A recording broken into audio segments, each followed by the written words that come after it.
Hello বন্ধুরা, আমার YouTube চ্যানেলে তোমাদের সবাইকে স্বাগত। বন্ধুরা, তোমরা তো আমার ভিডিওটা ঠিকঠাকভাবে দেখো।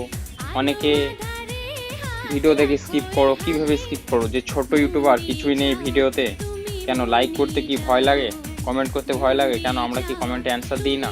শুধু বড় ইউটিউবারদেরই কমেন্ট করো, আমাদের কমেন্ট করো না, লাইক করো না, কি আবার? আমাদেরকে কি সাপোর্ট করো? আমরা অবশ্যই তোমাদেরকে সাপোর্ট করব। তোমরা বড় ইউটিউবারদের সাপোর্ট করো, অথচ তারা তোমাদেরকে কেউ কিছু পাত্তাই দেয় না। আর আমাদের ছোট ইউটিউবার আমরা কি বানাই, কিভাবে দেখি, আমাদের ভিডিওতে তোমরা দেখাও না। হ্যাঁ, তো বন্ধুরা, তুমি যদি ইউটিউবে ভিডিও বানাবো ভাবছো, তাহলে ইউটিউব যে কোনো রেগুলার যা কিছু করছো সেইগুলো থেকে ভিডিও বানাতে শুরু করো। আস্তে আস্তে নিজের ভিতরে যে ভয়টা কাজ করে সেটা তো আগে স্কিপ করে চলো, তারপরেই তো তুমি বড় হতে পারবে, তাই না? তুমি আমার চ্যানেলে কমেন্ট করো না, লাইক করো না, অথচ তুমিও ভাবছো ভিডিও বানাবো না। তোমার যখন ভিডিও লাইক করবে না, তোমার ভালো লাগবে তো? একটা লাইক করো প্লিজ।